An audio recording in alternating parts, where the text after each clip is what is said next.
Gracias. Y me da mucho gusto que Matías haya aceptado darnos una plática sobre ombligos. No, muchas gracias, Pablo. Es un gusto estar de nuevo acá en la facultad, ¿no? Hace mucho tiempo que me doctoré aquí en 2001 y este programa que os voy a platicar surgió de mi tesis de doctorado. No lo había vuelto a tocar como en 10 años. Y hace poquito, pues un estudiante de licenciatura me pidió un tema de tesis y dije, hay un problemita ahí que todavía está pendiente. Pues lo resolvió, mi tesis de licenciatura, ¿no? Y lo publicamos ahí en la revista de la facultad, que se llama Abstraction and Application, que también trae cosas de... Publican todo lo que se hace en la facultad, hasta de computación también, ¿no? Física y cosas. Y entonces, el problema es un problema de geometría diferencial, resuelto con técnicas de sistemas dinámicos. Entonces, pues me dijo Gilmer que por favor yo no ponga ecuaciones, entonces voy a poner casi puras figuras, pero sí voy a poner mi apuntador aquí de y les voy a platicar el resto en el pizarrón, ¿no? Con figuritas, para que no sea tan árida la cosa. Entonces, una superficie, pues ahí es como un objeto que localmente se ve como un plano, ¿no? Y entonces la manera como estudiar la curvatura en un punto de la superficie, desde Euler dijo, bueno, ya sabemos cómo calcular curvaturas de curvas, ahora cómo las hacemos para calcular de superficies. Entonces lo que hizo es, pues, cortar con planos la superficie y entonces esos planos pues, dan curvas, ¿no? Entonces calcula la curvatura de esa curva, pero el plano que usa es el generado por un perpendicular a la superficie y una dirección tangente a la superficie. Entonces pensemos que B es tangente a la superficie y este es normal. Entonces esto genera un plano y corta la superficie como guillotina por aquí en alguna curvita, ¿no? Entonces calculamos la curvatura de esa curva y esa curvatura vamos a ponerle K, depende por supuesto del punto y de la dirección que tú tomas, ¿no? Porque el normal es como único, salvo orientación, si estamos en R3, o sea, puede ser el otro, pero la línea normal es la misma en R3, ¿no? Y entonces pues nada más depende de estas dos cosas, punto de la superficie y dirección tangente. Y entonces calculamos la curvatura y le llamamos la curvatura normal en este punto y la dirección B. Si te mueves en todas las direcciones, entonces tienes un conjunto infinito de curvas. Entonces tienes un conjunto infinito de curvaturas dependiendo de la dirección B. Entonces como para decir, bueno, yo quiero ver en qué dirección se curva más la superficie y en qué dirección se curva menos, ¿no? Y tener como un estimado del rango de curvaturas, ¿no? Y entonces, para que eso pueda existir, restringimos el vector tangente a, aquí está el plano tangente, entonces lo que hago es restringir al círculo unitario, o sea, tomo vectores tangentes unitarios y entonces esto ya está definido solamente en los de norma 1. Como eso es un círculo, es un compacto, y entonces, y como esta función es continua, pues entonces ya garantizo la existencia de los extremos, ¿no? Entonces, existen los extremos, vamos a llamarle K1 al máximo en el punto P y el mínimo K2, y entonces tengo todas las curvaturas normales en todas las direcciones, pues entre estos dos. Cuando estos dos números son iguales, entonces todas las curvaturas son iguales, y entonces el punto se llama el ombligo. Entonces te paras en el ombligo y para donde te muevas se curva igual, ¿no? Entonces está redondito ahí alrededor del umbilico. En una esfera todos los puntos son umbilicos. Eso no tiene interés desde el punto de vista dinámico, porque se ve igual para todos lados. Entonces lo interesante es cuando hay puntos umbílicos aislados. ¿Qué pasa, por ejemplo? ¿Qué pasa con el elipsoide? ¿Con? Con el elipsoide. con el elipsoide. Acá está la figurita, así si no la voy a pintar al pizarrón, aquí se ve mejor. Por aquí anda, a ver dónde está.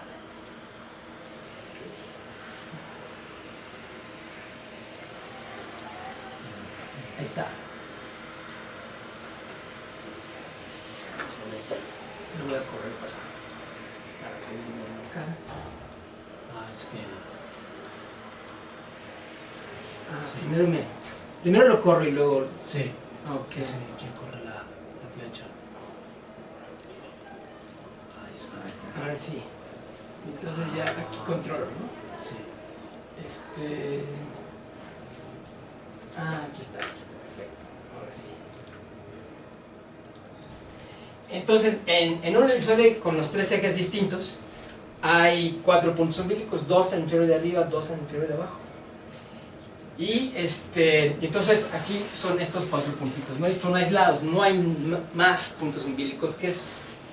Y las líneas que están pintadas ahí se llaman líneas de curvatura. Esas son las líneas que fuera de umbilicos se mueven en una de 2 direcciones principales.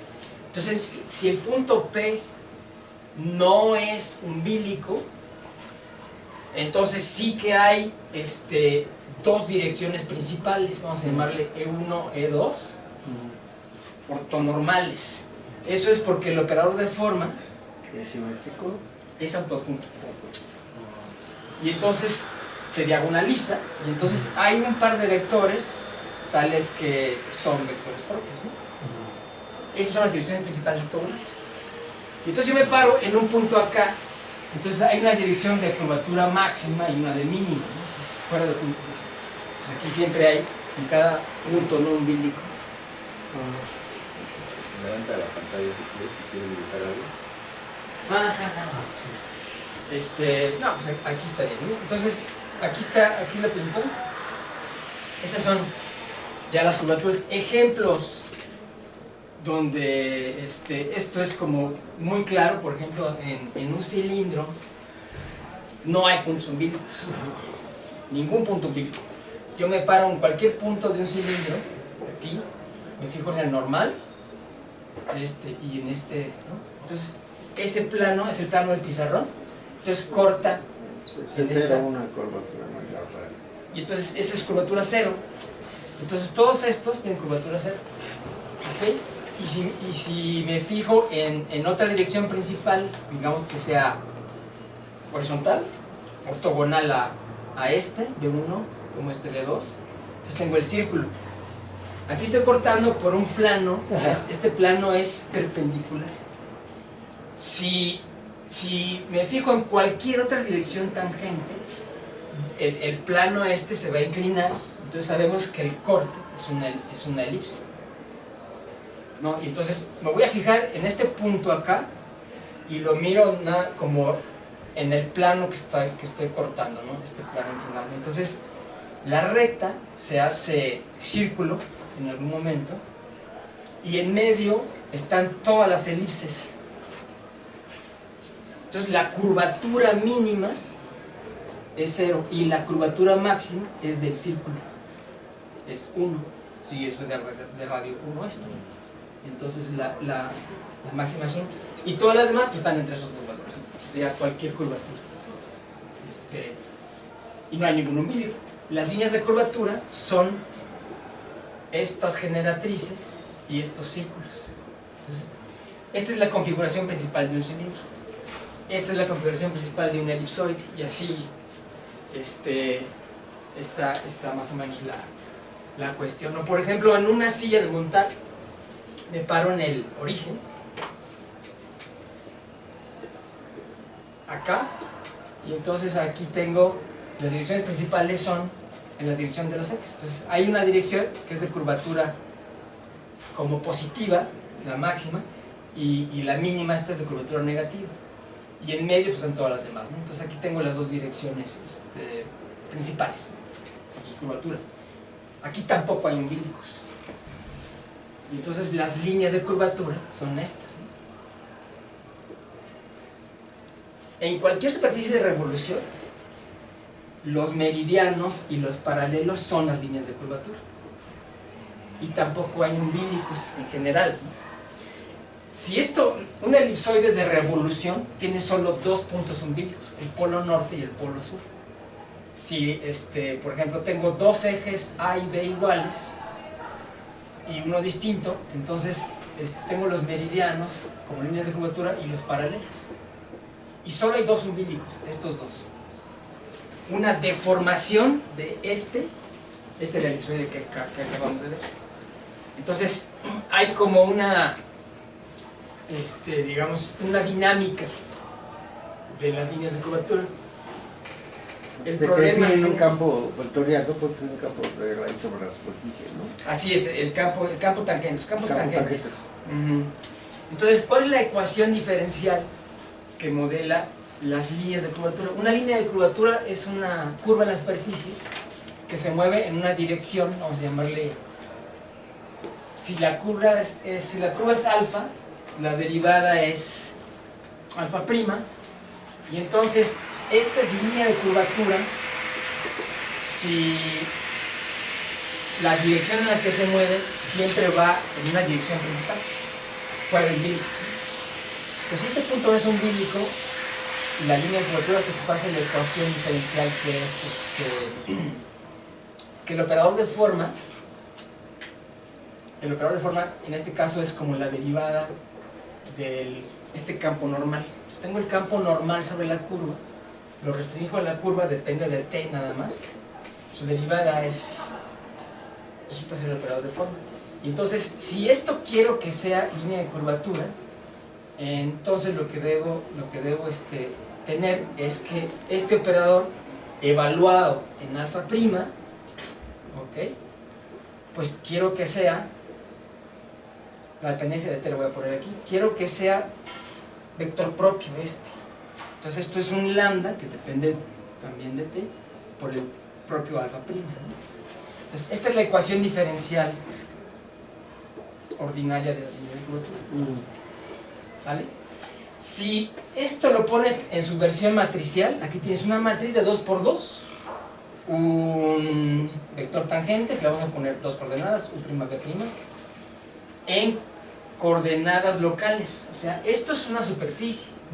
Pues esta par de coordenadas son las coordenadas del vector en el plano tangente. Entonces yo estoy pensando aquí con ese difiomorfismo que me hace que la superficie sea localmente un plano. O sea, aquí tengo mis coordenadas locales y esta vecindad la miro acá, ¿ok? Y esta curva, mediante esta difiomorfismo la miro acá.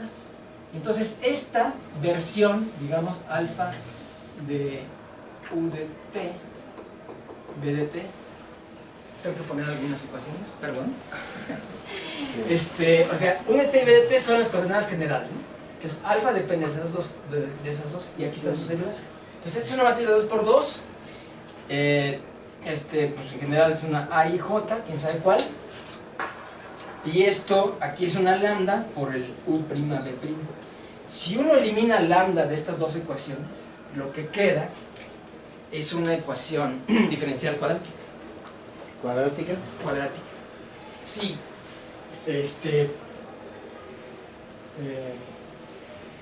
Porque lo que haces es como estas cosas.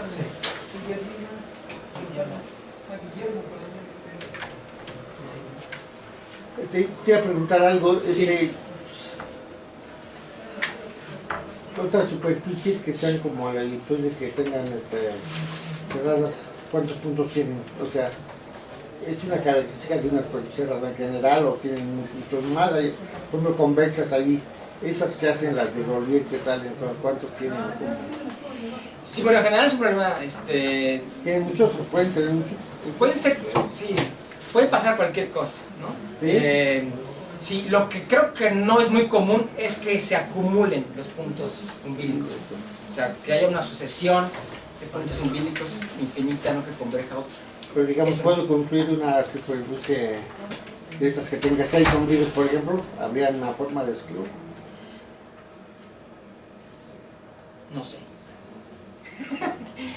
No, creo que no es un problema fácil. Es interesante porque... Ajá. Sí, cerrada, ¿no? Porque la quieres Cerrada. Digo, a lo mejor puedes decir, no, pues aquí quiero un chipote de estos y luego, y entonces consigo 6 chipotes de estos, ¿no? Y cierro. Ajá. Entonces, a lo mejor sí lo puedo hacer, pero todos tendrían que ser como de este tipo, más o menos, ¿no? Entonces puedo conseguir como que aquí sea una vecindad de este punto, entonces consigo 6 vecindades y luego cierro. Digo, pero numéricamente eso puede ser muy, muy interesante, construirlo, ¿no? Cómo hacer Sería interesante. el programa. Mira, lo que pasa es que estoy muy sorprendido últimamente porque la gente ha logrado construir cosas rarísimas, ¿no? Entonces, pues ya ves el teorema famoso ese de Riemann, del mapeo del ciclo unitario a la cosa. Bueno, resulta que pues eventualmente la gente dio fórmulas para transformar un círculo en unas regiones, ¿no? De más tipo, ¿no? Sí, está. Pero en general son teoremas de existencia, ¿no? O sea, Sí. pero ahora la gente que hace matemáticas aplicadas ya te da fórmulas, te da productos tensoriales que aproximan eso increíblemente. Entonces te quedas de a 6 por eso de segundo. Ahora, bueno, y es parte de lo que hay nuevo, es que el diseño libre de curvas y superficies. Y entonces por eso me interesaría, ¿no? O sea, porque es súper interesante. Sí, sí, está bien. Bueno, al respecto hay una conjetura famosa, la de Karateogle, que para ovaloides, que es como una deformación de la esfera, decía que por lo menos, si tienes una deformación de la esfera, pero convexa, diferenciable, C infinito, por lo menos vas a tener 2 umbilicos, ¿no? Eso pasa exactamente en los de revolución. Pero si deformas un poquito el de revolución, ya son 4. Entonces Karateogle dijo, al menos 2 umbilicos, ¿no? Y entonces esa conjetura se hizo en los 50, los 20, en esos 20. Entonces, ahí tiene una larga historia. Y se probó hasta 2006 por ahí, con Klingeberg, un alemán por ahí y otro cuatro. O sea, sí, bueno, casi 100 Karateogle años. es uno de los que probó una versión del teorema de los primeros que probó una versión del teorema de Sí. Riemann, ¿no? Sí, muchas conjeturas hizo eso, Ajá. en variedad compleja también. Ajá. Y entonces esta geometría duró mucho, pero en fin, ya se probó, ¿no? Y una versión local del asunto es que no existen puntos umbílicos con índice 2, porque hay un teorema de topología que dice que la suma de los índices en una compacta es la característica de Euler de la superficie. La esfera tiene características de Euler 2. Entonces, nada más por razones topológicas, a fuerza tiene que haber al menos 1. Pero si fuera 2, pues ya existe un único y ya, ¿no? Se niega la conjetura. Pero la configuración local alrededor de un punto bíblico de índice 2 es el dipolo. Es una cosa así. Y así llena toda la superficie. Entonces, tesis de doctorado ahí un cuate de Estados Unidos probó que genéricamente, o sea que en casi todos los casos esto no puede pasar. No puede parar. Pero en casi todos, no se probó así en todos. Eso hasta 2000 cacho, ¿no? Yo pensaba también si el hecho de que tenían que ser par el número de puntos ombligos también, no. Hay No, no hay que ver. alguna superficie que tenga 3, ombligo que tenga 3. No conozco. Sería interesante construirlo. Entonces, bueno, ok. Está bien. Entonces ahora, como... Te voy a poner una figurita para los darbusianos, ¿no?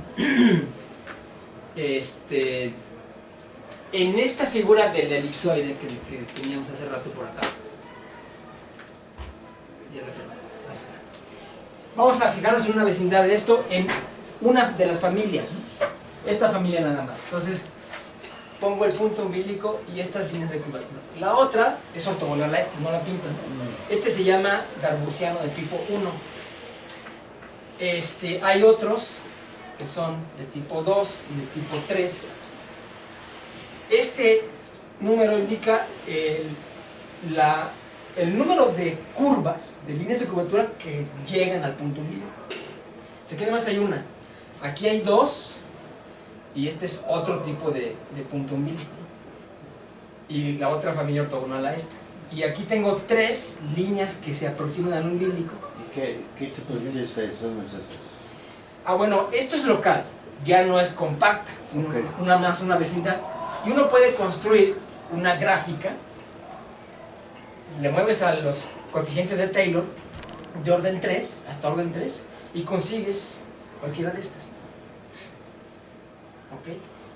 Y entonces pienso en una gráfica como lo que hago es, tengo una superficie en el espacio, entonces tengo el punto umbilico aislado. Pues agarro el plano tangente y muevo los ejes de manera que el X y Y sean el plano tangente y el Z en la dirección ortogonal, como el normal. Entonces, haciendo eso, uno puede conseguir localmente la gráfica, la gráfica de la superficie en coordenadas X, Y, en dirección Z, pues un Taylor, ¿no? Hasta el orden que quieras. El necesario para que tengas esto es 3. Entonces, la condición de que sea un umbilico aislado te dice que los de orden 2 tienen el mismo coeficiente. O sea, aparece K, X cuadrada más Y cuadrada, donde K es la curvatura en el punto umbilico. Y luego tienes cosas de orden 3, lo que tú quieras, ¿no? A, X cúbica más todos los demás. ¿Sale? Entonces, moviéndole a los parámetros A, B, C, D, consigues cada una de estas darbusianas. Y la pregunta es, ¿por qué son importantes las darbusianas? Pues Gutiérrez y Sotomayor en 82 probaron que estas son la familia genérica, estable. Las estables genéricamente en el espacio son estas y no hay otras. Es un resultado parecido a una cosa de sistemas dinámicos bidimensionales que demostró el brasileño Peixoto en el 62, que dijo cuáles son las estables, los sistemas dinámicos estables en superficies compactas. Entonces él demostró que son los hiperbólicos, punto, silla, nodos, y ya, ¿no? Los hiperbólicos son los estables. Aquí estos son los estables. Y además cualquier otra local, configuración principal, se puede aproximar por estas. Entonces son genéricas y estables. Entonces ese es el teoremón que demostraron estos cuates, ¿no? Gutiérrez y Sotomayor, estuvo en el 82, para superficies en R3. ¿Okay? Y eso ha tenido un montón de generalizaciones. Uno de sus estudiantes se metió a estudiar dimensión 3,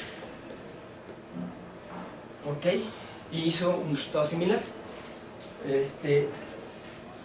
Aquí en la Facultad de Ciencias, Ana Irene Ramírez y Federico en 95 probaron un resultado similar a para superficies en R4. O sea, aquí ya tienes la codimensión 2 del espacio ambiente. O sea, tengo la superficie pero ahora metida en R4.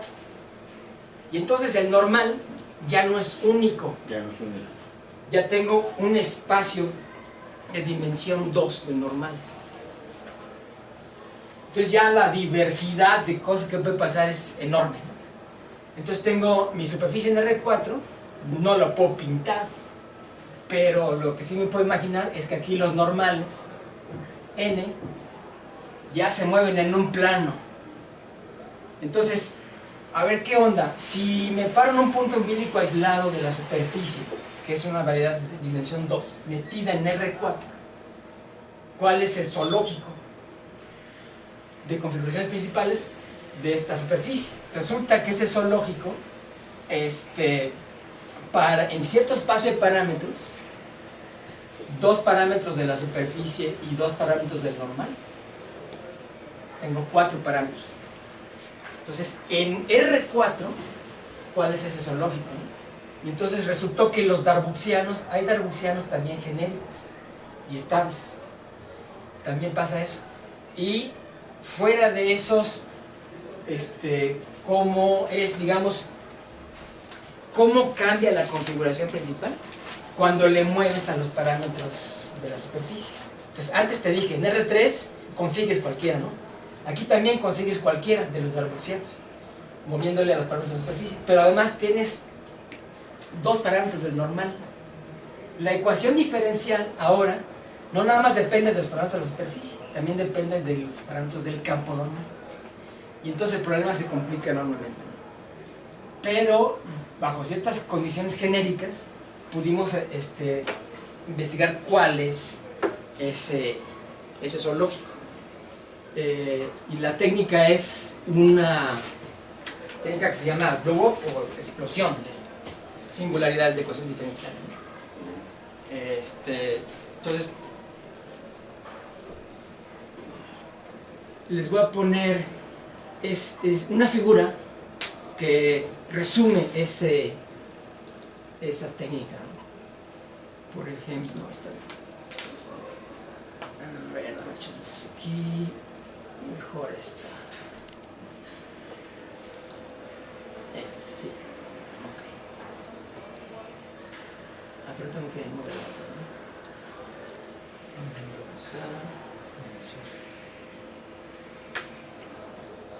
Aquí ya estoy.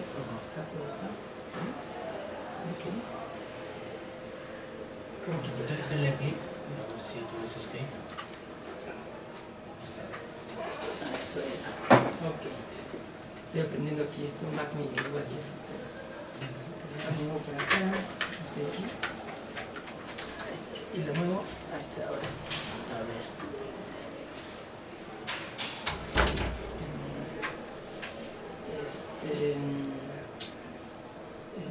Aquí. Ahí está, así.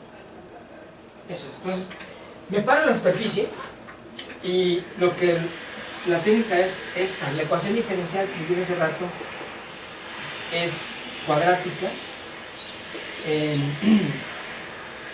la derivada. O sea, en el plano de coordenadas locales U y B tengo mi curvita, versión local de la línea de curvatura. Entonces, y aquí tengo la derivada de B con respecto a U. Vamos a llamarle P a esa derivada. Entonces la ecuación diferencial es de este estilo.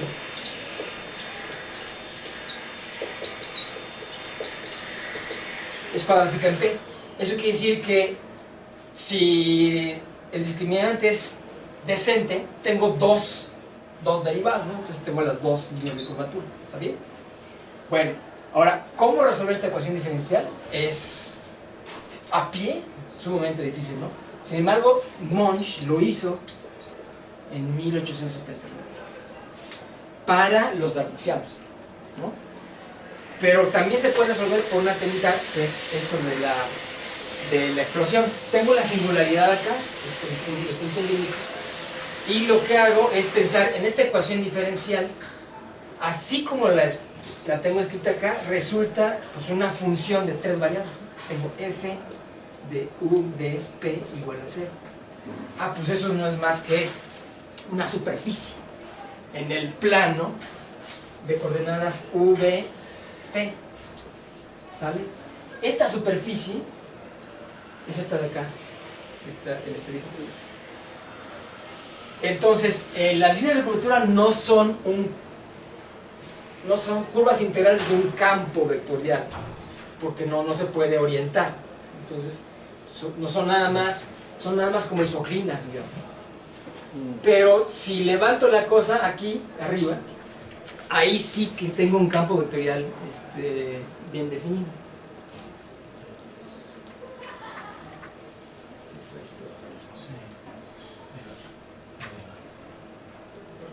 No, aquí arriba sí tengo un campo. Aquí arriba sí tengo un campo vectorial. Entonces, este punto singular se desdobla aquí como en puntos singulares de un campo vectorial. Si ese es un punto hiperbólico, le puedo aplicar toda la técnica de sistemas dinámicos que conozco e integrar la ecuación diferencial aquí arriba y entonces luego proyectar ese campo vectorial a la superficie. La proyección de las curvas integrales acá son las líneas de curvatura. Entonces de esa manera como que resuelvo la ecuación diferencial por métodos geométricos, ¿sale? Entonces puedo tener un punto hiperbólico nada más, o sea que si cierto polinomio tiene una raíz nada más real, o puede tener tres raíces reales. Aquí es un punto, es un pozo, y aquí tengo sillas, entonces tengo un pozo entre dos sillas, integro la ecuación, proyecto y tengo el D2. Aquí tengo tres sillas separadas, integro la ecuación diferencial y tengo esta configuración en la superficie arriba, proyecto y tengo el D3. Entonces los darbusianos son digamos, son las proyecciones de los espacios fase arriba. Ok, entonces aplicando la técnica de sistemas dinámicos al campo vectorial arriba, encuentro la dinámica de las configuraciones principales, y eso es lo que hicimos básicamente, ¿no? Y entonces el zoológico resultó ser el siguiente. ¿Dónde está?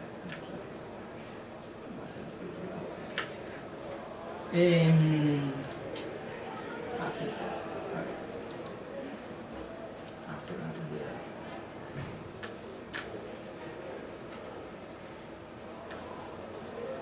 Este es el que necesito. Ok. Ahora meto este. Ahí está. Sale. Entonces aquí estos ejes son los parámetros del campo normal. Fíjate qué pasa. Tengo la superficie fija, ¿ok? Ya no muevo la superficie. Y el campo normal depende de dos parámetros. Lo muevo en ese campo, en ese espacio de dos parámetros. Y con solo mover el campo normal, la configuración, a pesar de que la superficie está fija, va cambiando como esto. Entonces, es importante en la teoría de sistemas dinámicos el diagrama de bifurcación, que es como la estratificación del espacio de parámetros por clasificación topológica. O sea, hay regiones que son abiertos y conexos donde la topología de la configuración es la misma. Entonces, aquí tengo toda una región donde tengo darbusianos de tipo D3. En esta parte de acá son de 2, aquí en medio es de 1 y aquí es de 2. Estas curvas son los valores de bifurcación. O sea, esta ecuación diferencial depende de los parámetros. Entonces, muevo los parámetros de la ecuación y va a cambiar la configuración. Y la manera como cambia es esta. Los valores de bifurcación son los valores de los parámetros donde la topología cambia cuando eliges ese valor. Y entonces esa curva de bifurcación aquí es una curva algebraica de grado 4 que tiene dos componentes, una cúspide y una que es difeomorfa, una recta. Esta T es la línea de umbilicos no simples, que son más complicados que los que estamos viendo. Y entonces una familia aquí a un parámetro de una curva que pase por acá. Entonces aquí esta ecuación, vamos a pensar que depende nada más de un parámetro del campo normal. Entonces, tengo una familia de un parámetro. Entonces, eso puede ser D3, aquí quién sabe cuál, valor de bifurcación. Luego es D2, en medio ya sabemos que es D12, que es esta. Luego D1 y así. Entonces, tengo como una dinámica local de la configuración principal dependiendo de los parámetros del campo normal. Ok, a ver, y ahora, y si mueves también la superficie, ya quiero el cuadro completo, ¿no? Mueves superficie y mueves campo, ¿qué resulta? Y lo que resulta es lo siguiente.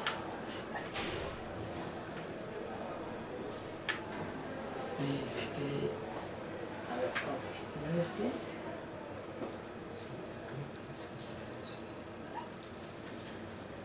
ahora voy para acá. Bien, y les voy a mostrar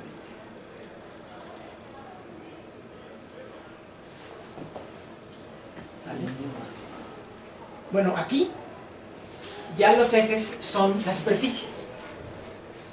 Hay dos parámetros de superficie, ¿no? B y D. Y entonces, en cada punto de la superficie, muevo el campo. Entonces, aquí hay 4 regiones abiertas, los 4 cuadrantes. Y cada uno de esos cuadrantes tiene la misma topología del diagrama que acabamos de ver. Entonces, tengo aquí D3, D2, D1, D2. Y los valores de bifurcación. Y acá lo único que pasa es que la pendiente de la cúspide o de la tangente doble acá se va moviendo conforme se mueven B y D como un relojito, ¿no? Entonces hace esto. Y los valores de bifurcación acá son cuando B o D son 0, uno de los coeficientes de orden 3 de Taylor de la gráfica. Y en ese caso, esta curva tiene como límite una parábola y una recta, pero separadas, ¿no? Y una tangente. Entonces, este es un caso particular de esa curva algebraica de grado 4. ¿Sale? Y en general, pues este es ya el diagrama completo, variando superficie y campo, los dos, cuál es el zoológico de las conclusiones principales derbuxianas de una superficie en R4. ¿Y qué técnica usa para demostrar esto? La técnica es entre geometría diferencial, sistemas dinámicos y geometría algebraica. Es una combinación de muchas cosas, ¿no? Por ejemplo, para demostrar la topología de la curva algebraica, lo que se hizo fue cortar por una recta vertical el espacio de parámetros y ver en cuántas raíces tiene esa curva algebraica dependiendo del eje horizontal. Entonces veo que acá, en este punto, tiene una raíz doble que está aquí y otra raíz real. Y si me salgo de acá, solo tiene una raíz real y 2 complejas. Y si me muevo para acá, esa curva algebraica tiene 3 raíces reales. Y entonces, esta separación, dependiendo del número y del tipo de raíces de la ecuación algebraica, me da la topología de la curva de bifurcación. Lo demás es probar con matemática un montón de cálculos para ver qué configuración se tiene en las regiones abiertas. Como ya sabemos que la topología es la misma, hay que elegir un punto de manera inteligente en esta región para que la ecuación diferencial sea calculable. Queda terrenal. Sí, quede terrenal, porque al principio la ecuación en matemática eran 200 páginas. Entonces, ¿cómo demonios analizar? Entonces, primero una transformación algebraica que mande el punto singular al origen. Y luego otra transformación algebraica de Biot para que la ecuación que quedó de grado 4, por suerte no fue 5, porque entonces no tendríamos teorema, ¿no? Porque no hay fórmula general para ecuaciones de grado 5, quedó de grado 4, hay teorema, ¿no? Entonces, aplicando ese teorema, conseguimos la curva de bifurcación general, ¿no? Entonces, eso reduce otra vez la cosa a 2 páginas, y entonces, eligiendo adecuadamente los parámetros, ya pudimos separar. Bueno, para este parámetro es de 1, para estos es de 2. Mucho trabajo en matemáticas, eso sí fue. Esa fue como la dificultad más grande, ¿no? Y a lo mejor por eso, digamos, me llevó un rato, ¿no? Claro, eso existe ahí. Sí, y bueno. Y cosas clásicas de sistemas dinámicos, ¿no? Y geometría diferencial. Muy bien. Pues estaría bueno que viera si hay alguna forma de construir alguna superficie con motivos fatales o ruidos, ¿no? Sí. Por ejemplo, o sea, habrá impact, por ejemplo, impact. Sí, también, por ejemplo, cómo conseguir una superficie con esta dinámica de los puntos de umbilicos. Por ejemplo, sería muy interesante para mí ver numéricamente cómo un elipsoide de 4 umbilicos se vaya deformando y esos 4 umbilicos se conviertan en los polos. y luego o al revés, empezando con una esfera. Dejo irla deformando. La esfera, deformar la esfera está fácil, ¿no? Simplemente la esfera es A igual a B igual a C. En la ecuación del elipsoide. Sí, sí. Entonces, tú ahora, ¿cómo le mueves a estos parámetros, no? A, B y C, para tener el de, vamos a poner aquí B, más Z cuadrado entre C cuadrado. Entonces, esferas son estos iguales. Luego, el de revolución son dos iguales, ¿no? Estos iguales. Y luego el general son todos iguales. Ok, vamos a programar eso para tener la esferita y luego deformarla en el de revolución y luego deformarla en el... Eso no lo he visto. Pero también sería padre verlo, ¿no? Como en una animación. Sería bueno. Sería ver cómo se mueve. ¿Sí? Y la ecuación es algebraica, ¿verdad? ¿Y quién descubrió los ombligos?